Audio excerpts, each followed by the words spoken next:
हाय दोस्तों, professor B Singh this side. मैं अपने मगहिया तान चैनल से आप लोगों के बीच हूँ। देखिए दोस्तों, मैं आज काफ़ी टाइम के बाद आया हूँ। तो कई दोस्तों ने मुझे लगभग 1000 से ज़्यादा मैसेज किया था, इनबॉक्स किया था कि ज़रा जो इलेक्शन आम चुनाव का जो रिजल्ट आया है, ज़रा उस पर कुछ बोलिए, आपका क्या असेसमेंट है, आप क्या सोचते हैं, परिणाम इस तरीके का क्यों आया है। मतलब डिफरेंट डिफरेंट तरह की बातें थी। कई दोस्त थे, साउथ इंडिया से भी थे, नॉर्थ से भी थे, ईस्ट से भी थे, हमारे बिहार से भी कई लोग थे, यूपी से थे, पंजाब से थे। देखिए दोस्तों, जो मैं अपने ट्विटर हैंडल से मैं लगभग ये नरेंद्र मोदी सरकार के बारे में अपना प्रिडिक्शन मैंने बहुत पहले 2-3 महीने पहले मैंने ट्वीट किया हुआ है। मैं इस टाइम जब इसको मैं पोस्ट करूँगा, तो मैं उसको लगाऊँगा बाय डेट के साथ। मैंने ऑलरेडी पहले बहुत पहले कहा था कि नरेंद्र मोदी जो है मेजॉरिटी लॉस करेंगे और उनकी सीटें 220-210 के आस-पास मैंने बताया था। बहुत पहले की बात मैं बता रहा हूँ। 2 महीने पहले की बात बता रहा हूँ। उसका देखिए कारण क्या है दोस्तों, जैसे कई दोस्तों ने मुझसे पूछा है, कई वेल विशर्स ने पूछा कि चलिए आप नॉन पॉलिटिकली बात करते हैं तो आप जेन्युइन बात बताइए कि मतलब आपके अकॉर्डिंग क्या है। देखिए दोस्तों, इसमें मैं अपनी राय रख रहा हूँ। अब इसमें जो भी लोग हमारे दर्शक भाई बंधु लोग सुन रहे होंगे, वो अपनी राय देने के लिए बिल्कुल इंडिपेंडेंट है, वो दे सकते हैं। देखिए, किसी भी पॉलिटिकल पार्टी का, जितना मैं समझता हूँ इंडियन कॉन्स्टिट्यूशन के हिसाब से चीज़ें अलग-अलग होती हैं, लेकिन भारत की राजनीति में, देश की राजनीति में जो चीज़ें मैटर करती है, चाहे वो कोई भी पॉलिटिकल पार्टी हो।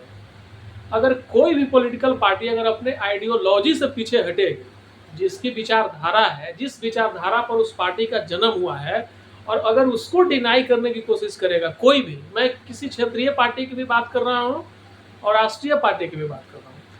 मुझे इस जो नरेंद्र मोदी सरकार की जो सीटें आई है 235 के आसपास जो आया है, 240 जो भी है, किसी भी इंडिपेंडेंट व्यक्ति से पूछिएगा जो बिल्कुल जेन्यून है, जिसको कोई मतलब नहीं है, ये व्यक्तिगत रूप से नरेंद्र मोदी की हार है। आप इसको स्वीकार करिए, स्वीकार नहीं करिए, आप उनके सपोर्टर है या नॉन सपोर्टर है, दैट डजंट मैटर। लेकिन व्यक्तिगत रूप से मेरा अपना मानना है कि नरेंद्र मोदी की जीत नहीं है। बेशक वो सरकार में है, तीसरी बार शपथ ग्रहण हुआ उनका, बहुत बहुत बधाई, अच्छा काम करे, दैट डोंट वरीज, क्योंकि सरकार मेजोरिटी में है, बहुमत में है, पूरा कर चुके हैं संख्या। लेकिन जिस चेहरे पर चुनाव लड़ा गया है, उनके चेहरे पर चुनाव लड़ा गया था पूरे देश में, उनको सीटें नहीं आई है, तो ये व्यक्तिगत रूप से नरेंद्र मोदी की हार है। इसको कहने में किसी भी व्यक्ति को कोई अतिशयोक्ति नहीं होनी चाहिए, ना कोई ग्लानि होनी चाहिए, चाहे वो बीजेपी का सपोर्टर हो या ना हो, वो एक अलग चीज है। अब मैं उन चीजों पर आ रहा हूँ जो, देखिए, जितना मैंने असेसमेंट किया है, जो मैं समझ पाता हूँ, जैसा कि मैंने अभी थोड़ी देर पहले कहा, कोई भी पॉलिटिकल पार्टी अगर अपनी आइडियोलॉजी से पीछे हटने की कोशिश करेगी, अगर उसको डिनाई करने की कोशिश करेगी, तो उसका यही हाल होने वाला है। मेरी अपनी अगर हमारी बात किसी भी तरीके से अगर उन तक, नरेंद्र मोदी तक पहुंच जाती है, या बीजेपी के कोई टॉप लीडर अगर कोई सुनता है जो इसमें दखल देने की ताकत रखता है, जेपी नड्डा का ऑफिशियल बयान है कि हमको आरएसएस की कोई जरूरत नहीं है। कई आरएसएस के कैडर इससे नाराज थे, कई प्रदेशों में लोग नाराज थे। अरे, बीजेपी की बुनियाद आरएसएस से है। भाजपा, आप कह सकते हैं कि भाजपा को पैदा करने वाला आरएसएस है। कि किस लिहाज से बयान दिया गया है, मेरे हिसाब से तुरंत जेपी नड्डा को बाहर निकाल देना चाहिए था उसी समय। मतलब मैं बिल्कुल कड़े शब्दों का इस्तेमाल करूं तो थप्पड़ मार के बाहर निकालना चाहिए। कल होके बेटा बोले कि हमको बाप का कोई जरूरत नहीं, उसका कोई मतलब है? बाप पैदा किया, बाप खत्म। In the same manner RSS is the God father of BJP. अगर मैं इस चीज को बोल रहा हूं तो बड़े जिम्मेदारी के साथ बोल रहा हूं, कोई भी व्यक्ति मेरे पर डिफेमेशन केस डाल सकता है इस पर। जेपी नड्डा का ऑफिशियल बयान है कि हमको अब आरएसएस की कोई जरूरत नहीं। अरे तुम क्या हो गया यार, तुम्हारी पार्टी को क्या हो गया, क्या हाल हो गया? अटल बिहारी वाजपेयी भारतीय जनता पार्टी के टॉप लीडर रहे हैं, सरकार में रहे हैं, एल के आडवाणी रहे, उन्होंने आज तक नहीं कहा कि हमको आरएसएस की कोई जरूरत नहीं है। इस आदमी ने कह दिया कि आरएसएस की अब हमको कोई जरूरत नहीं है, हम पैन इंडिया हो गए। हालत आपके सामने है, आप देख रहे हैं। दूसरी चीज, समूचे भारतीय जनता पार्टी में जिस तरीके से कैंपेनिंग चल रही थी, उसमें इतना इस तरीके का माहौल क्रिएट कर दिया गया कि जैसे हम वाकई में 400 सीट जीत रहे हैं। बुनियादी लेवल पर जो मैं समझ पाता हूं, खास करके उत्तर प्रदेश की मैं बात कर रहा हूं, राजपूतों में इतनी उपेक्षा हुई थी, खास करके जितने भी जो अयोध्या के आसपास की सीटें भी जो इन्होंने हारा है, ब्रजभूषण शरण सिंह वहां के सांसद थे, उन पर मान लीजिए ये जो हॉकी फेडरेशन का जो है, जो जाट कम्युनिटी की तरफ से जो लगाया गया आरोप, इसका पार्टी ने बचाव नहीं किया। जो आदमी इंडिपेंडेंट, आखिर आखिर उसने लड़के को आपने टिकट दिया ना, दिया। राजपूतों की नाराजगी राजस्थान में भी थी, जो वहां के भाटी चुनाव लड़ रहे थे। इनका एक मिनिस्टर थे रूपाला रूपाला जी ने बयान दिया राजपूतों के खिलाफ। देखिए बिहार, अब लोग कई दोस्त कहेंगे कि राजपूतों की नाराजगी थी तो बिहार में 35 सीट कैसे जीत गए भाई। देखिए बिहार में और उत्तर प्रदेश में दोनों की राजनीतिक जो पॉलिटिकल जो वहाँ का डिस्कोर्स है, पॉलिटिकल कमेंटेटर हैं वहाँ के, और जो राजनीतिक विषमताएं हैं दोनों प्रदेशों में, आकाश और जमीन का फर्क है। बिहार में राजपूत वोट देंगे या नहीं देंगे उससे कोई बहुत ज्यादा फर्क नहीं पड़ता है किसी पॉलिटिकल पार्टी में। लेकिन यूपी में राजपूतों की नाराजगी की वजह से भारतीय जनता पार्टी की जो सीटें घटी है, सबसे बड़ा रीजन है। इसका कारण, कई कारण है इसकी कोई समीक्षा नहीं हुई है और न कोई समीक्षा करने वाला है। सबसे बड़ी चीज है कि जो मैं जो समझ पाता हूं, जो पॉलिटिकली जिस तरीके की बात, जैसे अयोध्या में राम मंदिर का उद्घाटन हुआ, कई मीडिया रिपोर्ट्स हैं, कई सार्वजनिक चीजें आई हैं जिसमें भगवान राम का जो मंदिर बना गया, भगवान राम जो है पुरुषोत्तम भगवान, मर्यादा पुरुषोत्तम भगवान राम क्षत्रिय सम्राट थे, लेकिन राम मंदिर जब बना है उसमें एक भी क्षत्रिय को नहीं रखा गया है। ये मैं बिल्कुल रिकॉर्ड की बात कर रहा हूँ, कोई भी इसको क्रॉस चेक करा सकता है। वो राम जी का जो मंदिर बना है, भगवान राम का मंदिर बना गया है, उस पुजारी में गर्भगृह के जो पुजारी के मेंबर होते हैं उसमें किसी क्षत्रिय को नहीं रखा गया है। ये कोई मामूली बात नहीं है, नाराजगी होगी ना भाई। क्षत्रिय समाज इतिहास के 500 सालों से इस देश में काम को, आपका गुलाम है किसी का क्या? आप जो चाहोगे वैसे कर लोगे। इसका परिणाम आप देख रहे यूपी में क्या हाल हुआ है। इस सीटें और घट जाती, 10-12 सीट जितना मुश्किल हो जाता है अगर वो, तो लास्ट में लोगों ने देखा कि अरे भाई खत्म हो जाएगा। अब लोग कहेंगे कि सर आप राजपूत हैं तो राजपूतों का पक्ष ले रहे। कोई पक्ष लेने की बात नहीं है, जो फैक्ट है, आखिर भगवान राम का मंदिर बना उसमें आपने किसी राजपूत को क्यों नहीं रखा?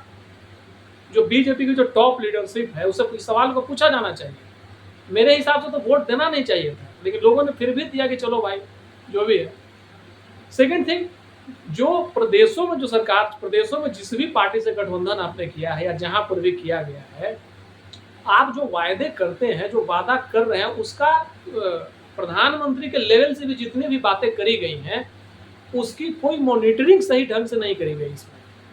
जैसे जो भी पॉलिसी बनाई गई है उसका ग्राउंड लेवल पर, ग्राउंड पर क्या उसका क्रॉस चेक हो रहा है, ग्राउंड पर उसकी क्या मॉनिटरिंग हो रही है, इसका सही फैक्ट किसी ने नहीं दिया। यही चीज हुआ है।